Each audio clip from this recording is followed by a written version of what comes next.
Ever since the United States Constitution was written in 1776, the ownership of firearms has been a fundamental right in the lives of U.S. citizens. Gun ownership in the United States is a tradition. Over 22% of Americans possess a firearm, and there are 270 million guns in the United States. In fact, the population of the United States is roughly equal to the number of guns in the nation. Firearms have played a pivotal role in U.S. history as well. From the first enaction of a federal gun control law in 1934 to the federal banning of assault weapons in 1994, gun control has become more prominent in the past 2 decades of United States history. This is mostly due to the widespread growth of gun violence and criminal acts in the U.S. Statistically, every 89 people die from gun violence. The cause of this violence could be anything from murders to police intervention.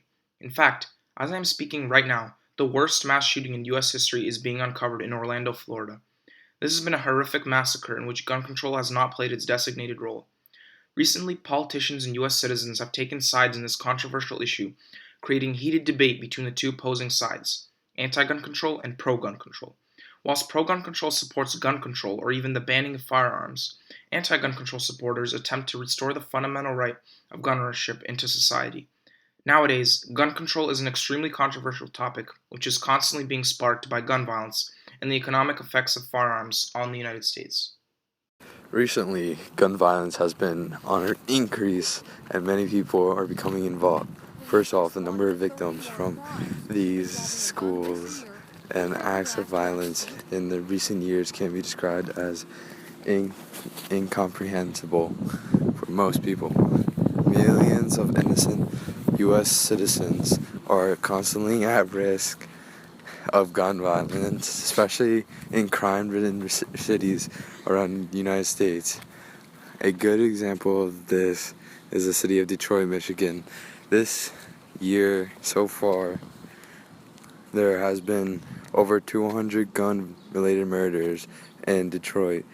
Dangerous criminals can easily get their hands on an even more dangerous weapon due to their relentless gun laws implemented at the moment, but anti-gun control supporters say differently.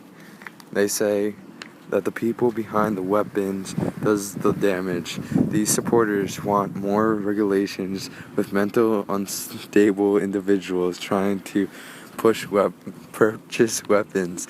They do not want regulations with the firearms themselves. If some kind of law or set of regulations are not implemented soon on a certain level, then the rate of these shootings will keep skyrocketing, just as it has been in the past 2 decades. You need to be able to protect yourself. It's a basic constitutional freedom. Guns need to be controlled. We cannot just blindly restrict. From a foreign perspective, they are out of hand. The American public is starting to feel less and less safe with the threat of mass shootings. After shootings like Columbine, Newtown, and the Aurora movie theater in Colorado, it is easy to understand why. As of now, there are 2 main solutions to help solve the problem of gun-related crime. The people that are pro-gun control want to ban guns completely. This group, which is generally Democratic, believes that the banning of guns will put an end to gun-related crimes. They believe that guns should only be used by the authorities to stop crime, and that people should be more reliant on the government for protection. In addition, these people think that civilian gun ownership gives way too much power to the people, and don't want civilians to take the law into their own hands. This group's logic is supported by some statistics, such as the fact that 4 out of every 1,000 guns are used in crime each year. This is very high, considering that human life is on the line. Also, gun control activists believe that guns are not necessary for defense, as on average, no shot is fired in 98% of civilian defense cases.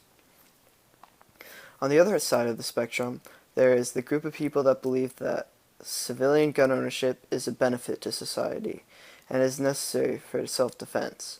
This group, which is widely Republican, doesn't believe in prohibition of general, and draws connections to the prohibition of alcohol in the 1920s, which didn't work. It was too hard to enforce, and was eventually repealed for this reason. They believe that even if guns are banned, it will be extremely easy for a criminal to get their hands on one, and that law-abiding citizens will be in danger, unable to defend themselves. For example, Adam Lanza, the shooter of Newtown Elementary School, broke 3 laws obtaining the weapon he used. This group believes that even if more laws had been in place, they would not have made a difference. Finally, this group believes that guns are necessary for self-defense because nobody can always have a policeman at their side, and there is not enough time to wait for the police to come before the crime has been committed. At the end of the day, these two groups do not exist in harmony. Both feel very strongly about what they believe in, and to find a solution that completely satisfies both sides will be a challenge. A lot of people don't even realize we have tremendous regulations, and people aren't abiding by. Government does a terrible job of enforcing them, but we already have tremendous regulations. Now, if you look at my opponents, they're very weak on the Second Amendment. I'm very, very strong, as you know. Well, you probably wouldn't like me, right? But I am very strong on the Second Amendment. Carson is weak on the Second Amendment. Bush is very weak on the Second Amendment. And virtually many of them are, and some of them aren't.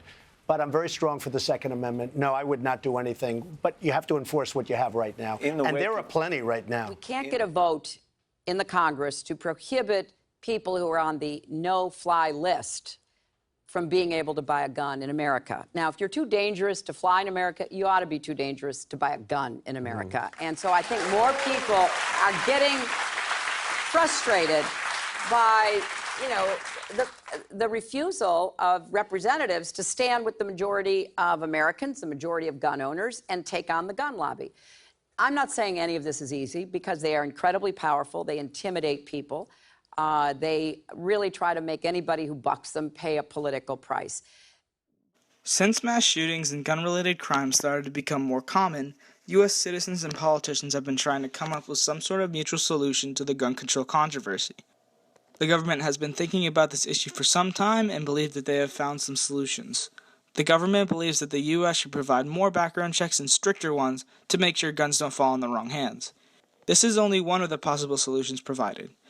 Others believe that the best course of action is to leave gun laws as they are, as U.S. citizens are protected by the Second Amendment, the right to bear arms.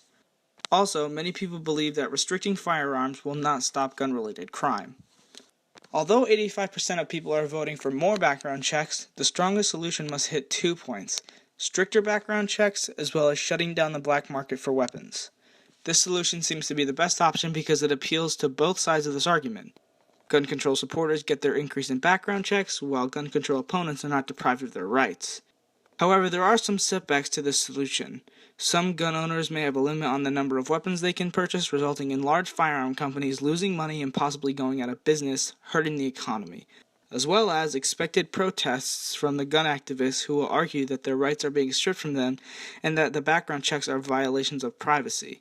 However, with these problems, there is still a possibility for stability between both parties and a resolution to this problem.